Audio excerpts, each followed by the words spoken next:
আমি ওদেরকে জঙ্গলের মন্দিরে নিয়ে যাই। সেখানে যে জাদুকরি আয়নাটি আছে তার কাছ থেকে জানতে পারবো তোকে নিজের রূপ ফিরিয়ে দেওয়ার অন্য কোনো উপায় আছে কিনা। আচ্ছা ডাইনি, চলো আমরা যাই। আমাদের অনেক লেট হয়ে যাচ্ছে, কারণ আমাদের পথে আরও অনেক সময় লেগে যাবে।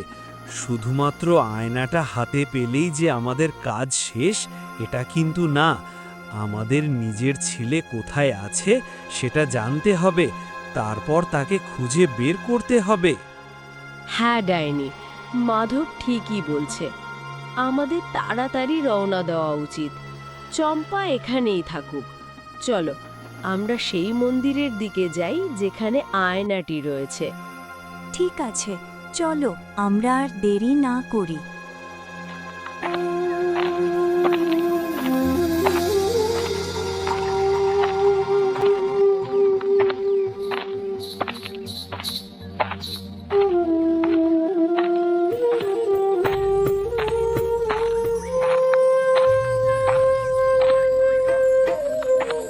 ডাইনি নয়না আর মাধবকে নিয়ে চলতে চলতে অনেকটা দূরে চলে আসে, কিন্তু কিছু দূর আসার পর তাদের সামনে একটি খাল পড়ে যায়।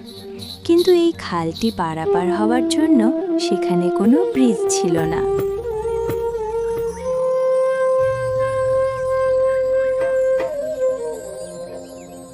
আরে মাধব, দেখো সামনে তো একটি বিশাল বড় খাল দেখা যাচ্ছে, আর এটি তো অনেক গভীর। আমাদের তো মনে হচ্ছে এই খাল পার হয়ে সামনে যেতে হবে, কিন্তু এ তো খুবই গভীর, আর এটাতে কোনো ব্রিজ দেখা যাচ্ছে না। কিভাবে পার হব এটা?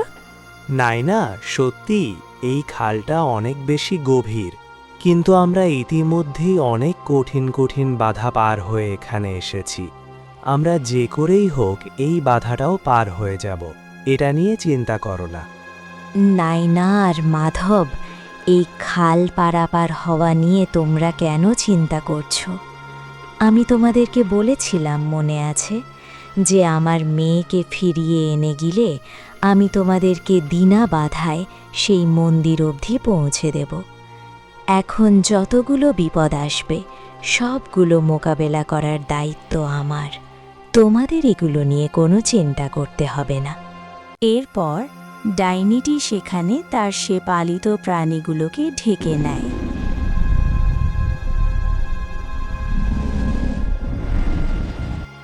কি হলো মালিক, হঠাৎ করে আমাদেরকে স্মরণ করলেন? কোনো সমস্যা হয়েছে কি? আমরা কিভাবে আপনার খেদমত করতে পারি? খুব বেশি সমস্যা হয়নি। আমরা এই খালের ওপারে যাব। আমাদেরকে উপরে যাওয়ার ব্যবস্থা করে দিতে হবে। এখানে দেখতে পাচ্ছ খালটা খুবই গভীর, আর এই খালের ওপরে কোনো ব্রিজও নেই। শুধু এটুকুই? আচ্ছা, ঠিক আছে, আমরা ব্রিজ তৈরি করে দিচ্ছি। তারপর আপনি আপনার সাথে যারা আছে তারা অনায়াসে এই খাল পার হয়ে যেতে পারবেন। এরপরে দেখা যায় সেই প্রাণীগুলো একত্রিত হয়ে এই খালের উপরে একটি ব্রিজের মতো ভিত্তি দাঁড় করিয়ে দেয়।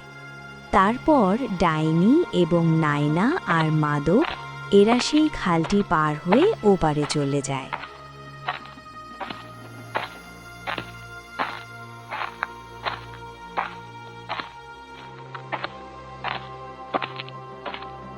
আচ্ছা ডাইনি, তোমার নাম কি? তোমার নামটাই তো এখনো জানা হলো না। তোমাকে বারবার এভাবে ডাইনি বলতে কেমন যেন শোনাচ্ছে, মনে হচ্ছে যেন তোমাকে গালি দিচ্ছি। মাধব, তুমি আমাকে ডাইনি বললে আমার কোনো সমস্যা নেই। আমার এটা শুনতে খারাপ লাগে না। মনে করো তুমি একটা মানুষ। আমি যদি তোমাকে মানুষ বলে ডাকি তাহলে কি তোমার খারাপ লাগবে? লাগবে না? আচ্ছা, তারপর যদি তুমি আমাকে ডাইনি বলতে খারাপ লাগে তাহলে আমাকে লালবতী বলে ডাকতে পারো। এটা আমার ডাক নাম। আচ্ছা, লালবতী, তোমার সাথে এই যে প্রাণীগুলা থাকে এগুলোর নাম কি? এগুলো আমি আমাদের এলাকার আশেপাশে কিংবা চিড়িয়াখানা কোথাও দেখিনি। মাধব, এগুলো কোনো সাধারণ প্রাণীর মতো প্রাণী নয়। তুমি তো নিশ্চয়ই জলহস্তী চিনো। এগুলো হচ্ছে সেই জলহস্তীর হাইব্রিড ভার্সন। এগুলো পানির বাহিরেও পারে থাকে, স্থলভাগেও অনেক ভালোভাবে থাকে। তাই তুমি চাইলে এগুলোকে হিপ্পুই মনে করতে পারো। আচ্ছা চলো, আমরা এসব ফালতু বিষয় নিয়ে কথা না বলে আমাদের গন্তব্যের উদ্দেশ্যে এগিয়ে যাই। তারপর তারা তিনজনে সেই মন্দিরের দিকে এগোতে থাকে।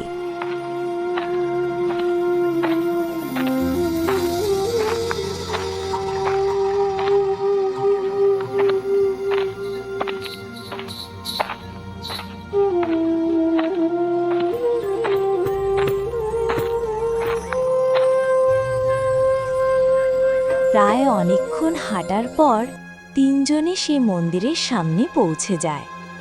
আরে দেখো নায়না, সামনে একটি মন্দির দেখা যাচ্ছে। আমার তো মনে হচ্ছে এটাই সে মন্দির যেটার ভেতরে ওই আয়নাটা রয়েছে। হ্যাঁ মাধব, এটাই সেই মন্দির যেটার ভেতরে ওই জাদুর আয়নাটা রয়েছে। নয়তোবা আমরা কি এখানে আসতাম নাকি? আচ্ছা চলো আমরা একটা কাজ করি, এখানে দাঁড়িয়ে না থেকে মন্দিরের ভিতরে প্রবেশ করি আর ওই আয়নাটার সাহায্য নেই। তারপর তারা তিনজন সে মন্দিরের ভেতরে প্রবেশ করে। মন্দিরের ভেতরে প্রবেশ করতেই সেখানে কোনো মূর্তি ছিল না, বরঞ্চ ওই মূর্তির জায়গায় ছিল একটি বিশেষ আয়না, যেটার কথা এতক্ষণ অবধি আমরা শুনে এসেছি। কি ব্যাপার? কে তোমরা? আর এই গভীর জঙ্গলে এ মন্দিরে তোমরা কি করছো? তোমরা জানো না এ জঙ্গল অনেক ভয়ঙ্কর, এখানে এভাবে ঘুরে বেড়ানো যাবে না। আমরা আসলে বিপদে পড়েই এখানে এসেছি।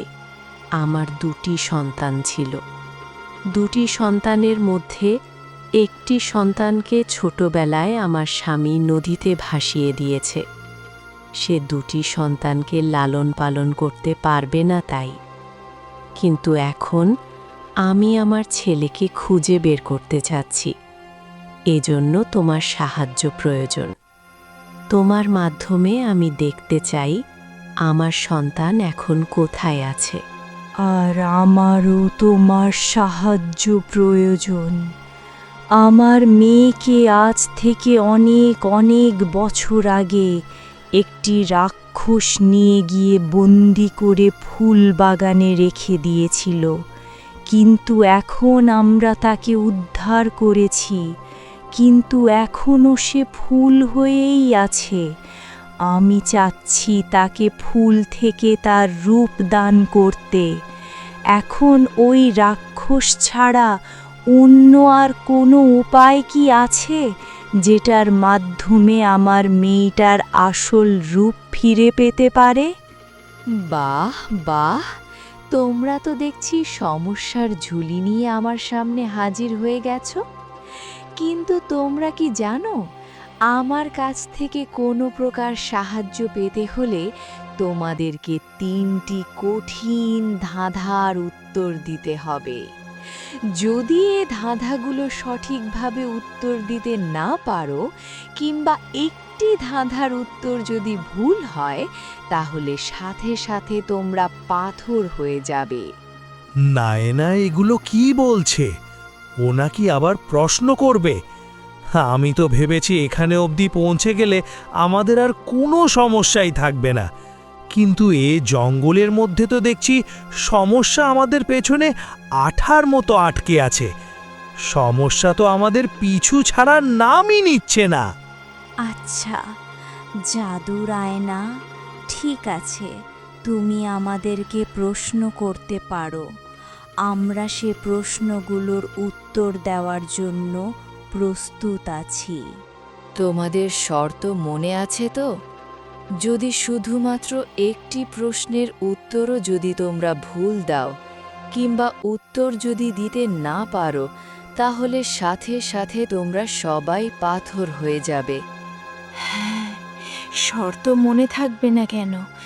তুমি তোমার প্রশ্ন করো। আচ্ছা ঠিক আছে, তোমাদের জন্য প্রথম প্রশ্ন।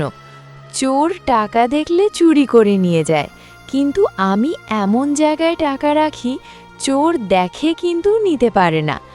এখন বলো তো আমি কোথায় টাকা রাখি? এটা তো খুবই সহজ প্রশ্ন। এটার অনেকগুলো উত্তর হতে পারে। তার মধ্যে একটা হচ্ছে আমার পকেটে। আমি যদি আমার পকেটে টাকা রাখি, চোর যদি দেখে তাও সে আমার পকেট থেকে টাকা নিয়ে যেতে পারবে না। আবার এটার উত্তর এমনও হতে পারে যে ব্যাংক।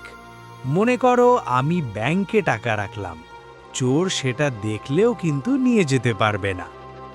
বাহ মাধব, তুমি তো খুব সহজেই এই প্রশ্নটির উত্তর দিয়ে দিলে। ঠিক আছে, আর তোমাদের জন্য দ্বিতীয় প্রশ্ন, আর এই প্রশ্নের উত্তর দিতে হবে ডাইনি। বাল্যকালের কথা, 1,00,000 তেঁতুল গাছে কয় লক্ষ পাতা? বাল্যকালের কথা, 1,00,000 তেঁতুল গাছে কয় লক্ষ পাতা? এটা আবার কেমন প্রশ্ন? সব গাছে কি আর একই পরিমাণ পাতা থাকে নাকি? এটার আবার উত্তর কি হবে? আচ্ছা, জাদুর আয়না, আমি কি চাইলে এই প্রশ্নের উত্তর দিতে পারি? তুমি ডাইনিকে পরবর্তীতে অন্য কোনো একটা প্রশ্ন করিও, আমি এই প্রশ্নটার উত্তর দিয়ে দেই, কি বলো? দেখো নায়না, এটা কোনো নিয়মের মধ্যে পড়ে না, ওকে? যে প্রশ্ন করেছে সেটার উত্তর তাকেই দিতে হবে, সে ব্যতীত অন্য কেউ দিতে পারবে না। নয়না, এটার উত্তর আমি দেব, সমস্যা নেই, আমি বুঝে গেছি। এখানে তোমার প্রশ্নটা হচ্ছে বাল্যকালের কথা, 1,00,000 তেঁতুল গাছে কয় লক্ষ পাতা। এখানে প্রশ্নের মধ্যেই আমাদের উত্তরের অর্ধেকটা লুকিয়ে আছে। আমরা যদি সাধারণভাবে চিন্তা করি যে 1,00,000 গাছে কয় লক্ষ পাতা, সেটা সঠিকভাবে বলা আমাদের পক্ষে কখনোই সম্ভব না। কিন্তু প্রশ্নটি যদি ভালোভাবে খেয়াল করি, এখানে শুরুতে বলা হয়েছে বাল্যকালের কথা। তার মানে গাছটা যখন একেবারে ছোট থাকে, যখন বীজ থেকে গাছটা বের হয়, তখন কিন্তু এই গাছটা 2টি পাতা নিয়ে বের হয়। এখন যদি আমরা 1,00,000 গাছের কথা চিন্তা করি, তখন 1,00,000 গাছের মধ্যে 2টি করে মোট 2,00,000 পাতা থাকবে। বাহ বাহ, ডাইনি, তুমি তো খুবই বিচক্ষণতার সাথে এই প্রশ্নের উত্তর দিয়ে দিলে। তোমাদের বেশ মেধাবী মনে হচ্ছে। আচ্ছা ঠিক আছে, আমার তৃতীয় এবং শেষ প্রশ্ন, যেটার উত্তর নায়নাকে দিতে হবে, যেহেতু বাকি দুজন 2টি প্রশ্নের উত্তর দিয়ে দিয়েছে। আর এটার উত্তর দিতে পারলে তোমরা আমার কাছ থেকে হেল্প নিতে পারবে। আমি তোমাদের হুকুমের গোলাম হয়ে যাব। ঠিক আছে, জাদুর আয়না, তুমি তোমার 3 নাম্বার প্রশ্ন জিজ্ঞেস করতে পারো। আমি উত্তর দেওয়ার জন্য সম্পূর্ণ প্রস্তুত। ঠিক আছে নায়না, তোমার জন্য প্রশ্ন হচ্ছে, আমি সব সময় তোমার সামনে থাকি, কিন্তু তুমি আমাকে কখনো দেখতে পাও না। আমি আসার সাথে সাথে বর্তমান হয়ে যায় অতীত, আর আমার জন্যই তোমার সব পরিকল্পনা। বলো তো আমি কে? এই প্রশ্নের উত্তর হবে ভবিষ্যৎ, কারণ আমাদের ভবিষ্যৎ সব সময় আমাদের সামনে থাকে, আর সেই ভবিষ্যৎ আসার সাথে সাথে আমাদের বর্তমানটা অতীত হয়ে যায়, আর আমরা যত সব পরিকল্পনা করি সেগুলো আমাদের ভবিষ্যতের জন্যই করে থাকি। তাই সহজেই বলা যায় এটার উত্তর হবে ভবিষ্যৎ। বাহ, তোমরা খুব ভালোভাবে সবগুলো প্রশ্ন সঠিকভাবে সমাধান করে দিয়েছো। এখন চাইলে তোমরা আমাকে যে কোনো প্রশ্ন করতে পারো। এখন থেকে আমি তোমাদের হুকুমের দাস। আচ্ছা আয়না, তুমি এটা বলো তো, আমাদের যে সন্তানকে আমরা নদীতে ভাসিয়ে দিয়েছিলাম সে কি এখনো বেঁচে আছে নাকি মারা গেছে? তোমাদের ওই সন্তান এখনো বেঁচে আছে। তোমরা যখন তাকে নদীতে ভাসিয়ে দিয়েছিলে, তারপর সে ভেসে ভেসে নদীর এক প্রান্তে চলে যায়। সেখান থেকে একটা পরিবার তাকে উঠিয়ে নিয়ে গিয়ে লালন পালন করেছে। আচ্ছা ঠিক আছে, আমরা আমাদের বিষয়টা পরে দেখতে চাই। আগে তুমি এটা বলো যে ডাইনির মেয়েকে ফুল থেকে মানুষের রূপ দেওয়ার কোনো উপায় আছে কি না? দেখো নায়না, ওই ডাইনের মেয়েকে যে রাক্ষসটা ফুল বানিয়ে রেখেছিল, সে চাইলে খুব সহজেই তাকে আবার সে ফুল থেকে তার রূপ ফিরিয়ে দিতে পারে। কিন্তু এ রাক্ষসটা কখনোই চাইবে না তাকে আসল রূপ ফিরিয়ে দিতে। হ্যাঁ আয়না, এটা আমরা খুব ভালো করেই জানি। সেই রাক্ষসটা আমাদের মেয়েকে কখনোই তার আসল রূপ ফিরিয়ে দিতে চাইবে না। এজন্যই তোমার কাছে আসা। এটার অন্য কোনো অল্টারনেটিভ পথ আছে কি না? একটা উপায় আছে, কিন্তু সেটা বেশ কঠিন। এখান থেকে অনেক দূরে, প্রায় 20 কিলোমিটার ওপরে আসমানের মধ্যে একটি ছোট পরী রাজ্য রয়েছে। সেই পরীর রাজ্যে একটা বিশেষ ঔষধ রয়েছে, যেটা তারা বিভিন্ন ফুলের নির্যাস থেকে তৈরি করে থাকে। তোমরা যদি ওই ঔষধটা এনে তোমার মেয়ের ওপরে দিতে পারো, তাহলে সে ফুল থেকে তার আসল রূপ ফিরে পাবে। এটা তো খুবই কঠিন উপায়। এর থেকে সহজ কোনো উপায় নাই যেটার মাধ্যমে অতি সহজেই আমরা আমার মেয়েকে তার রূপ ফিরিয়ে দিতে পারবো? আচ্ছা যাই হোক, আমরা তো একটা উপায় জানতে পারলাম, কিন্তু এখন এটা বলো যে আমাদের যে ছেলে, সে এখন কোথায় আছে? তাকে আমরা কিভাবে ফিরে পেতে পারি? শোনো নায়না, আমি তোমাকে বলেছিলাম যে তোমাদের সন্তান নদীতে ভেসে ভেসে নদীর একপারে গিয়ে উঠেছিল। সেখান থেকে একটা পরিবার তোমার ছেলেকে নিয়ে গিয়ে লালন পালন করেছিল। যখন তার বয়স 18 বছর হয়, ঠিক তখনই একটি জাদুকরের কুনজর পড়ে তোমার সন্তানের উপর। সে এটা জানতে পেরে যায় তোমার সন্তান কোনো সাধারণ মানুষ নয়, সে হচ্ছে একটা নাগিনীর সন্তান, অর্থাৎ সে একটি সাপ। কি বলছো? আমাদের সন্তানকে এখন এক জাদুকর বন্দি করে রেখেছে। সে আমাদের সন্তানকে কোথায় রেখেছে সেটা বলো, আমরা তাকে উদ্ধার করে নিয়ে আসব। দেখো, সে তোমাদের সন্তানকে সমুদ্রের মাঝখানে একটি বিশেষ রাজ্যের মধ্যে বন্দি করে রেখেছে। আর ওই পুরো রাজ্যটা হচ্ছে মুক্তা দিয়ে তৈরি, একটা মুক্তা রাজ্য। এখানে নায়না আর সেই ডাইনিটি তাদের সমস্যার সমাধানের উপায় জেনে নেয়। উপায় তো তারা জেনে গেছে, কিন্তু সেগুলোর সমাধান করতে গেলেও তাদেরকে অনেক কঠিন পথ পাড়ি দিতে হবে। এরপর তারা 3 জন সে মন্দির থেকে বের হয়ে পড়ে। মন্দির থেকে বের হয় তারা চলতে চলতে অনেক দূরে চলে গেছে। আর দেখতে দেখতে তারা সেই নদীর পাড়ে চলে আসে, যেখান দিয়ে তারা এই কালিন্দী জঙ্গলে প্রবেশ করেছিল।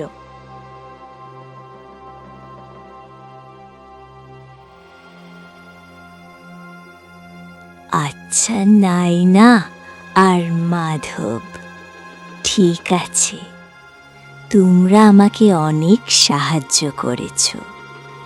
এখন তোমরা যাও, আমি আমার মেয়েকে আসল রূপ পেরিয়ে দিতে হবে।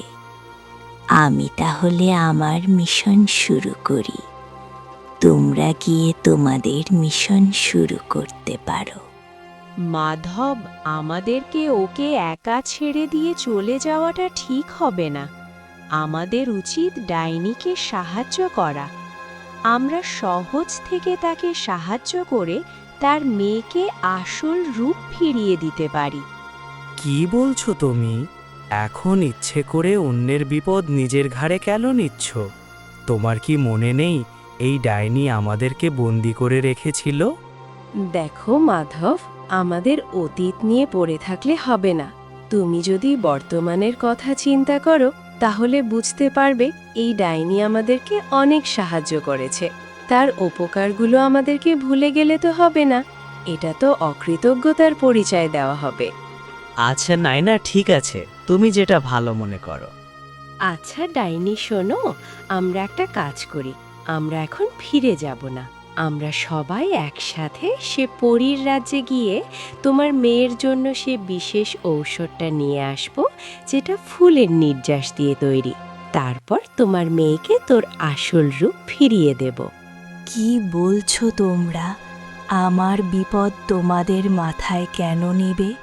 তোমরা চলে যাও, আমার বিপদ আমি একাই সামলে নেব।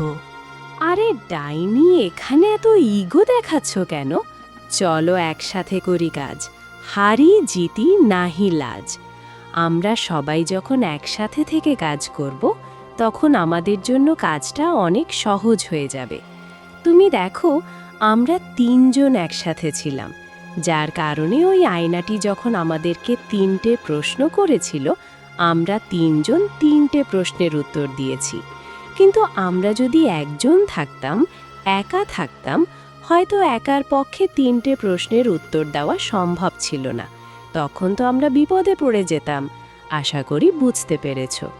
আচ্ছা ঠিক আছে, তোমরা যদি আমার সাথে যেতে চাও তাহলে চলো আমরা একসাথে গিয়ে সেই পরীর রাজ্য থেকে সেই বিশেষ ঔষধটি নিয়ে আসব। তো বন্ধুরা, এরপর কি হয়েছিল সেটা জানতে হলে পর্ব 9-এর জন্য অপেক্ষা করতে হবে। আর পর্ব 9 দেখতে চাইলে ভিডিওতে লাইক করে কমেন্টে পর্ব 9 লিখে কমেন্ট করো।